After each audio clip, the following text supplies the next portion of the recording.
Bonjour et bienvenue à la suite de la méthode graphique pour trouver la force résultante. Maintenant, c'est qu'on verra, on verra la méthode du parallélogramme. Pourquoi la méthode du parallélogramme? Alors, regardez, on vient de voir que si on a deux vecteurs A et B, que si on les a ajoutés, si on les additionnés, la résultante, C qui est égale à A et B, serait un vecteur qui aurait l'origine de la première flèche, du premier vecteur, et qu'enfin la fin du dernier vecteur.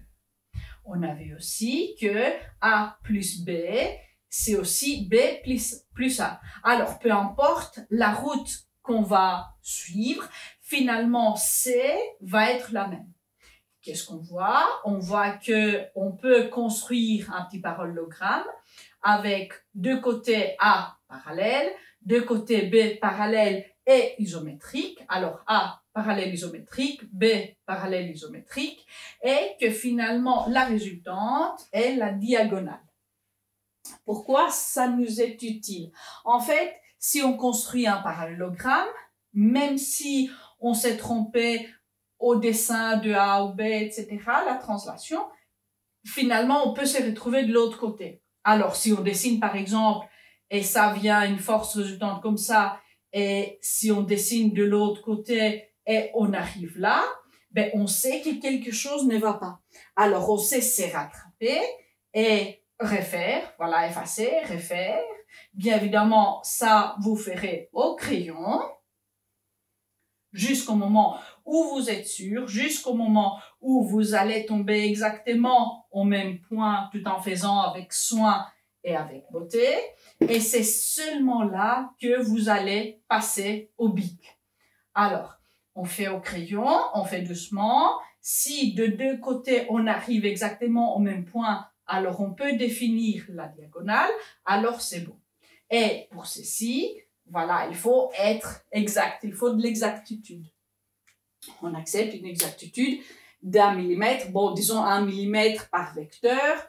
Si c'est disons 2 millimètres, bon, on va accepter. Mais si c'est par exemple demi-centimètre, ben ça c'est quand même un peu beaucoup. Ça, avec la méthode du parallélogramme, normalement, si vous savez faire de parallèles, vous ne devez pas avoir un tel écart. Alors, dessinons et commençons l'exercice. Alors, je vais prendre deux couleurs, comme toujours, pour faire beau. Alors, je vais, disons, on a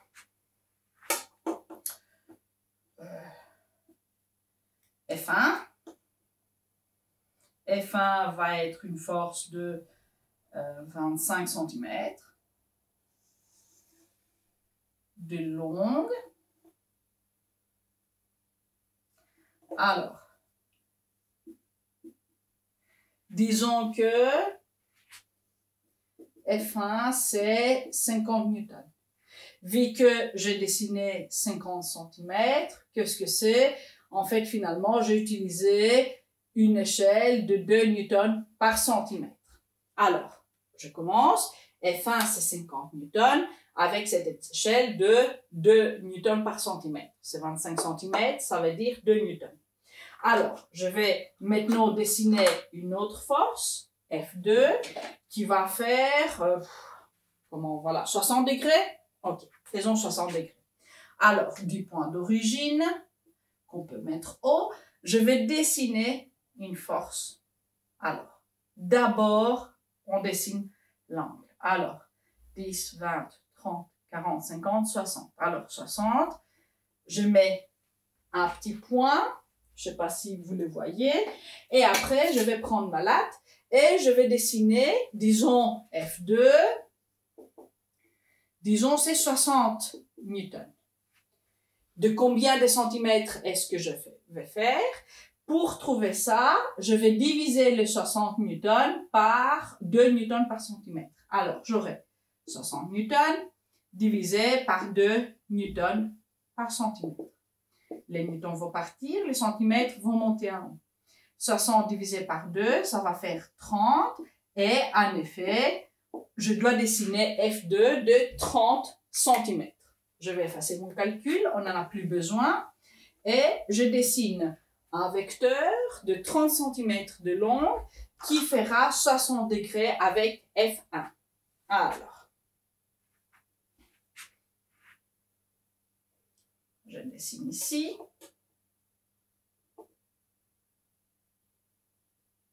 Je commence de 30 et je vais aller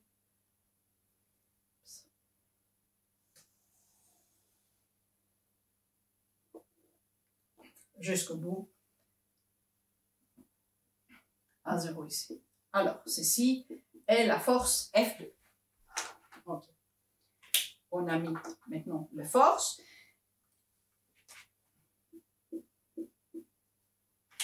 Et maintenant, on veut trouver la résultante. Qu'est-ce qu'on doit faire? On doit faire un parallélogramme. Alors, on doit mettre une parallèle ici, de F2, et on doit mettre une parallèle de F1 là. Alors, je vais prendre ma boîte. Je vais essayer de faire le moins de dégâts possible, parce que comme je bouge la latte ici, malheureusement, en fait, j'efface des forces. Alors, je vais commencer là. Je m'assure que tout est perpendiculaire ici. Et je fais ma translation. Alors, mon vecteur va se mettre ici. Maintenant, j'enlève la boîte et je fais la longueur que j'avais ici, qui était de 25 cm. Alors, je fais bien 25 cm. Alors, de 0, je vais suivre la ligne jusqu'à 25.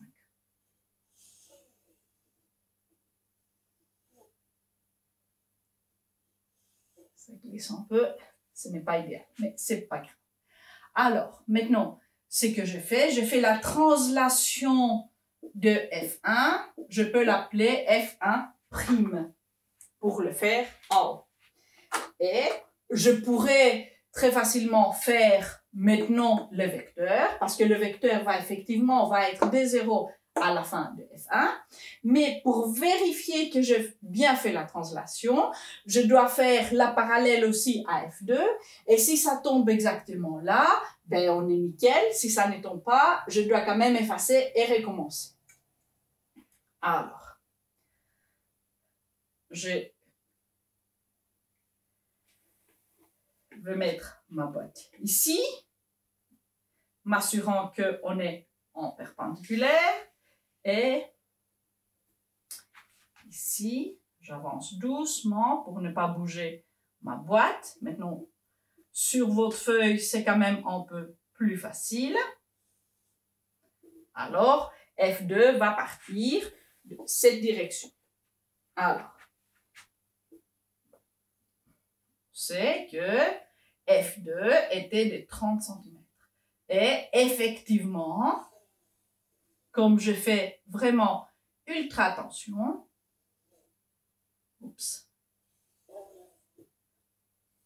comme je fais ultra attention, c'est effectivement tombé ici que la F2', qui est la translation, la glissade de F2 vers l'extérieur, elle s'est mise. Alors, comme de deux côtés ça tombe ici, je suis certaine absolument que la force résultante va être de 0 jusqu'au bout de ces vecteurs. Alors, je vais dessiner. C'est un peu trop loin pour cette latte. Je vais essayer avec l'autre. Ouh, ça c'est bien. Ça c'est bien. Pour la boîte, voilà. Avec la boîte non plus.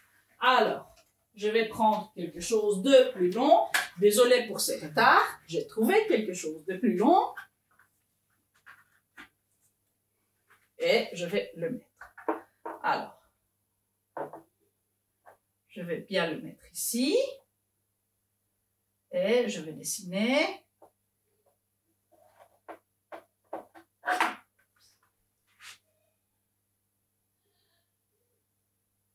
Ici, la force résultante. Alors,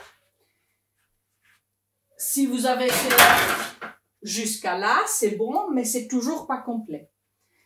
qu'est-ce que vous devez faire encore? Alors, d'abord, mettre une flèche ici. Ça, c'est la force résultante. Une force, ça se représente par une flèche, avec un début haut et une fin. Alors, début et fin, ça doit être clair.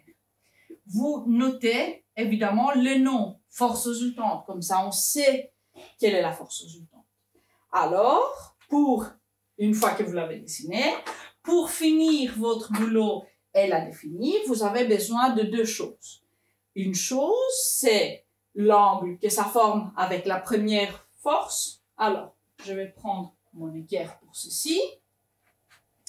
Et je vais noter.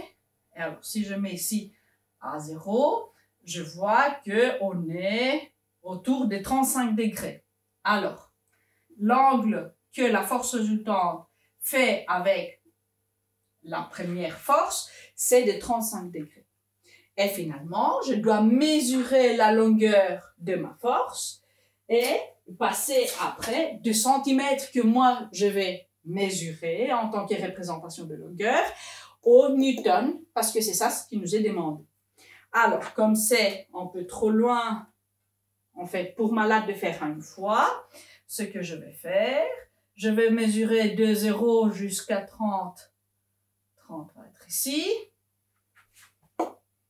Et puis je continue et je vois que c'est 47,5.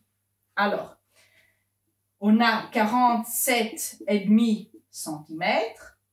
Et ça, pour multiplier avec 2 newtons par centimètre, pour savoir la valeur de la force résultante, le centimètre vont partir. 47,5 fois 2, 45 fois 2, ça fait 90. 2,5 fois 2, ça fait 5. Alors, on a 95 newtons. Ça veut dire que notre force résultante est de 95 newtons et forme un angle avec la première force, F1, qui est de 35 degrés. Alors, l'exercice est fini et on a toutes les informations. Alors, voyons en fait comment est-ce qu'on doit agir. On dessine la première force à l'échelle, on décide à l'échelle qu'on va utiliser ou on utilise l'échelle imposée. Puis, on trouve l'angle pour dessiner la deuxième force. On utilise évidemment même échelle. Si c'est en 2 échelles différentes, ça va pas fonctionner.